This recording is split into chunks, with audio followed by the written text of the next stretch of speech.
saudara mengikat perjanjian terlebih dulu dengan Tuhan.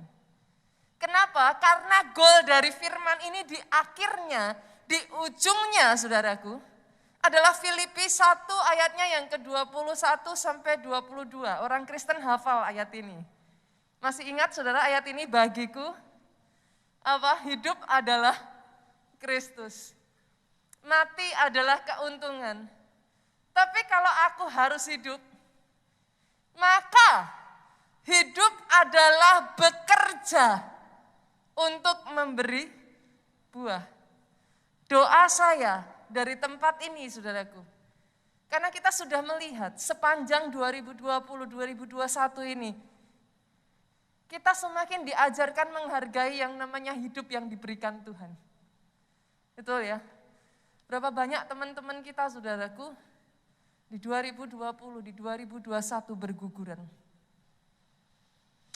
Belum terbilang dari orang-orang yang kita kasihi, orang-orang yang kita kenal saudaraku yang sudah berpulang mendahului kita.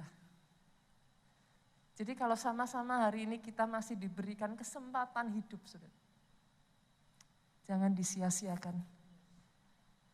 Ambil komitmen mulai dari hari ini, ikat perjanjian dengan Tuhan. Hidup yang ada yang saat ini kau hidupi, enggak boleh hidup yang sia-sia. Ikat perjanjian dengan Tuhan untuk hidup berbuah lebat, saudaraku. Hidup berbuah lebat, saudara. Itu sebabnya, saudaraku, minggu lalu kita sudah belajar, kita nggak bisa berbuah di luar Tuhan. Yang sepakat katakan amin yang paling keras.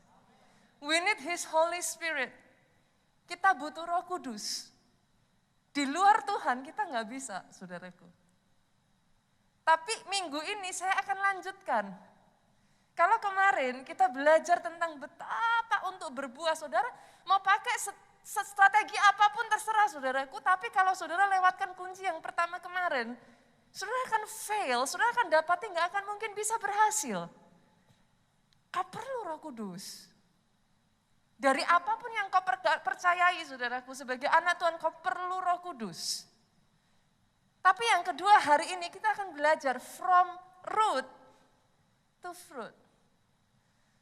Dari akar kepada buah.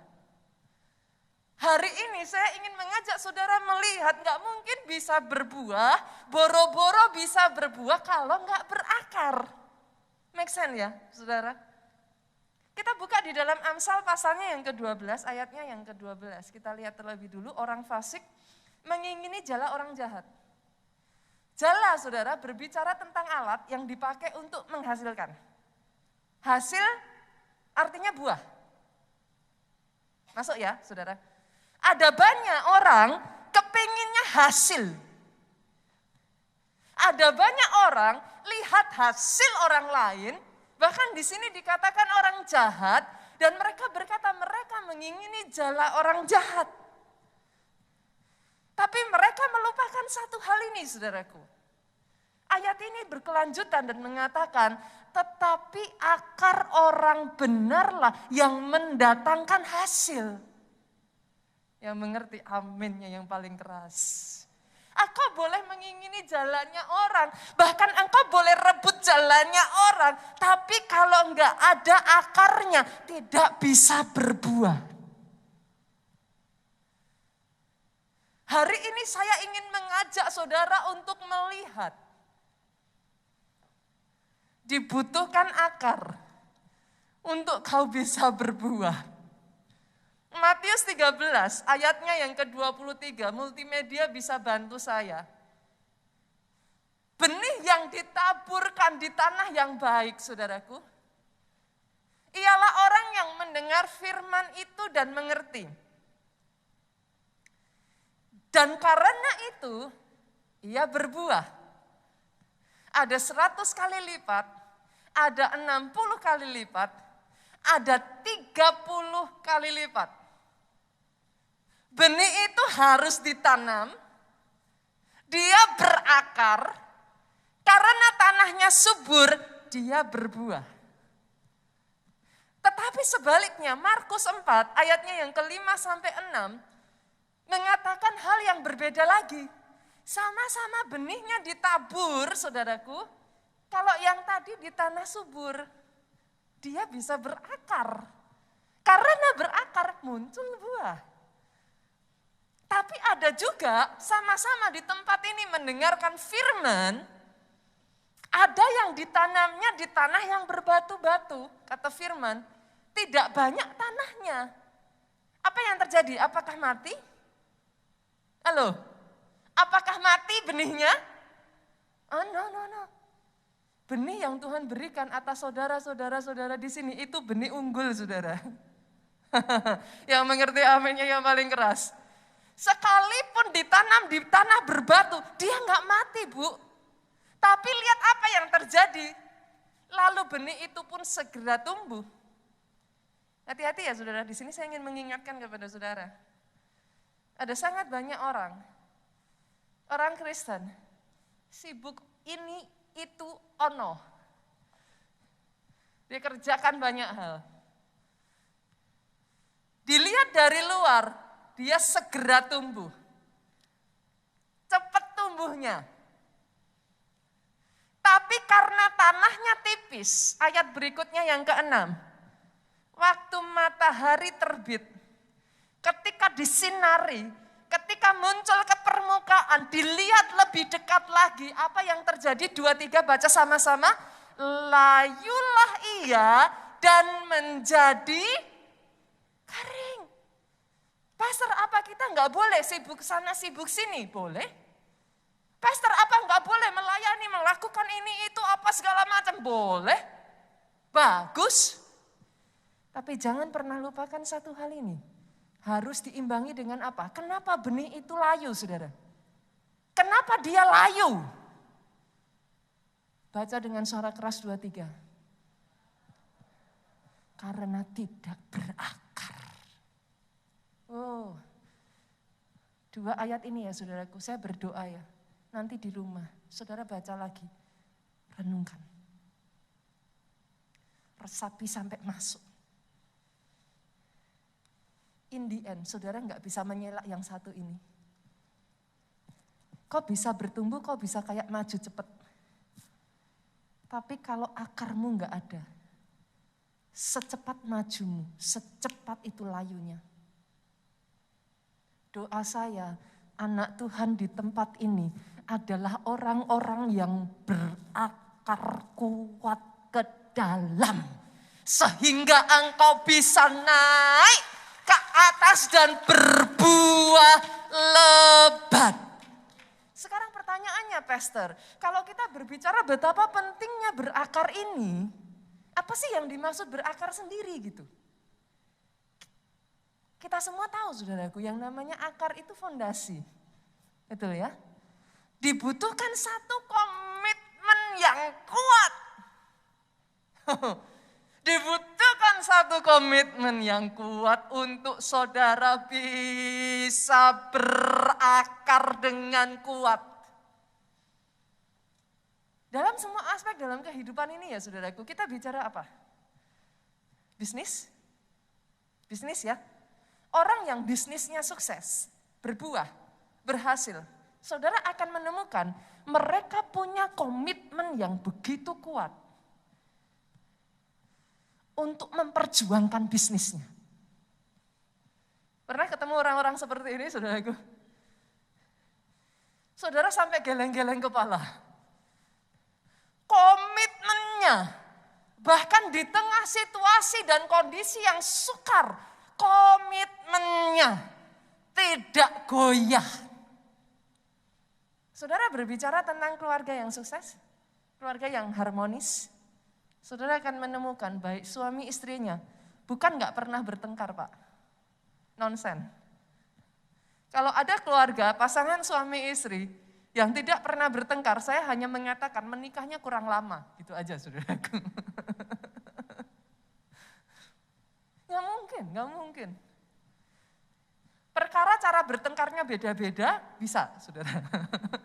Ada suami istri yang dua-duanya keras. Oh, apa namanya?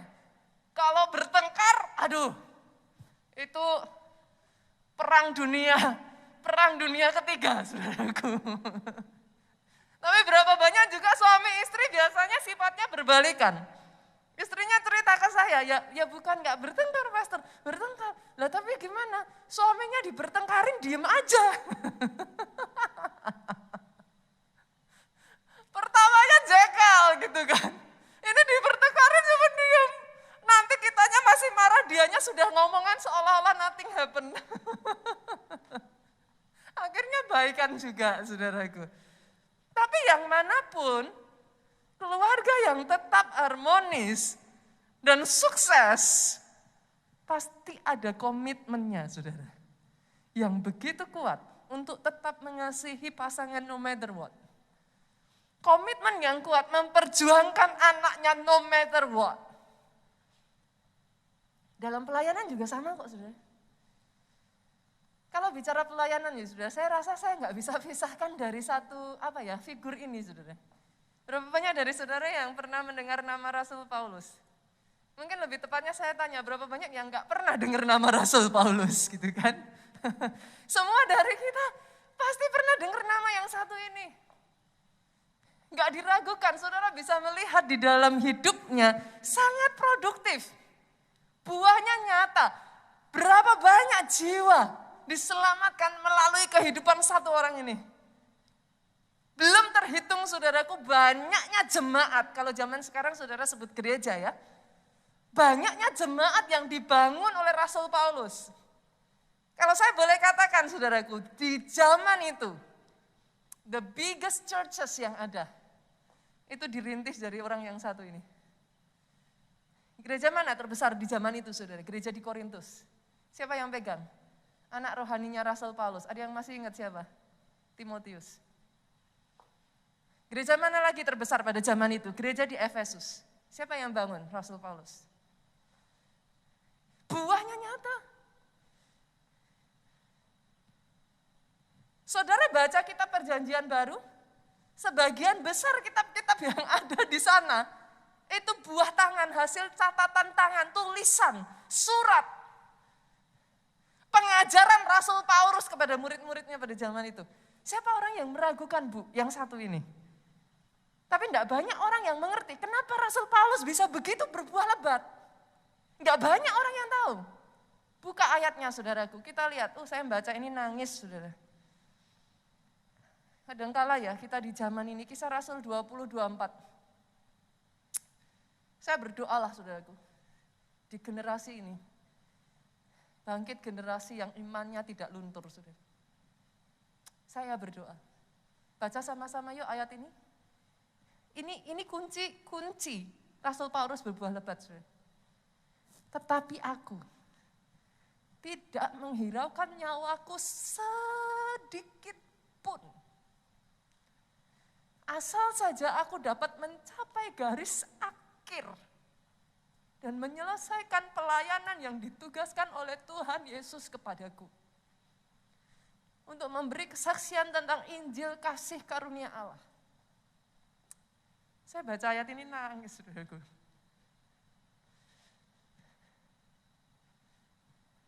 Banyak orang tertarik hasil.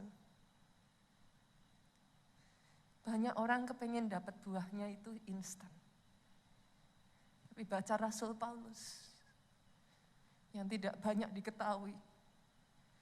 Melalui cambukan, melalui penjara, melalui karam kapal. Berapa kali saudaraku? Dia berkata, I don't care. Aku tidak mempedulikan nyawaku. Kalau orang sekarang kan beda saudara. Boro-boro bicara nyawa. Kalau enggak nyaman aja, out. Enggak berkenan di hati aja, out. Lihat kiri kanan lebih baik aja, out. Enggak usah tunggu pimpinannya salah, enggak usah tunggu pimpinannya melakukan sesuatu yang enggak benar. Enggak usah tunggu Tuhannya, saudaraku. Tapi kalau doa nggak lihat mujizat aja, out. Saya baca ini ya saudara, saya nangis. Doa saya komitmen yang seperti ini, dedikasi yang seperti ini. Aku tidak menghiraukan nyawaku. Asal aku mencapai garis finish. Ini doa saya buat pribadi, lepas pribadi di tempat ini semuanya tanpa terkecuali. Kau capai garis finishmu, finish strong. Menyelesaikan dengan baik, finish well. Saya mau dengar kata aminmu yang paling keras, tepuk tanganmu yang paling meriah buat Raja di atas segala raja, saudara. Kenapa? Karena kalau kau sampai pada titik komitmen yang seperti ini, saudaraku. Akar yang seperti ini, Pak. You are unstoppable. Dengar ini baik-baik, saudara. Ketika kau sampai di batas ini ya, saudara. You are unstoppable. Dalam hidup ini, Bu. Masalah, badai, tantangan, itu nonsen. Enggak ada. Silih berganti, iya. Pastor, tapi saya nggak cari masalah. Saudara nggak cari masalah juga masalah cari saudara mau apa? Kan? Itu pelajaran hidup yang saya terima, saudara. Dulu ketika saya masih muda, saudara, saya belajar menghindari masalah. Hanya untuk mendapati masalah yang datang mencari saya. Kan? Tapi hari ini, kalau saudara menyadari, tanpa akar nggak ada buah. Oke, saudara boleh lihat buahnya orang. Saudara boleh lihat buah. Tunggu tanggal mainnya. Kalau akarnya enggak kuat, boleh naiknya cepat. Tapi begitu disinari matahari, muncul ke permukaan, aslinya keluar. Di situ saudara akan tahu akarnya kuat atau tidak. Hari ini saudaraku, saya mengajak setiap kita di tempat ini. Pohon. Kalau akarnya kuat, badai datang. Dia boleh, saudara pernah lihat pohon tebu itu enggak ya? Kalau ketiup angin, pernah ya? Kita tuh udah kayak yang miris di hati saudara. Nekuk sampai kayak, udah kayak kita tuh lihatnya tuh kayak miris di hati gitu. Ini sebentar lagi kayak udah mau patah gitu kan. Tapi enggak tuh saudara. Karena dia akarnya kuat. Dia boleh nekuk sampai ke bawah, saudara. Hari-hari ini saudara boleh merasa dirimu ada di titik terbawah, terendah. Engkau kayak ditekuk, engkau kayak dipaksa. Harus rendah gitu, saudara. Harus turun. Kayak seolah-olah itu ditekuk, saudara. Tapi kalau akarmu kuat. Ini yang saya berdoa ada atas hidup saudara. Di tengah pandemi ini boleh dipaksa seperti kayak ditekuk. Dipaksa kayak rendah gitu. Kalau akarmu kuat, bangkit lagi saudaraku. Tepuk tangan yang paling meriah. Engkau tidak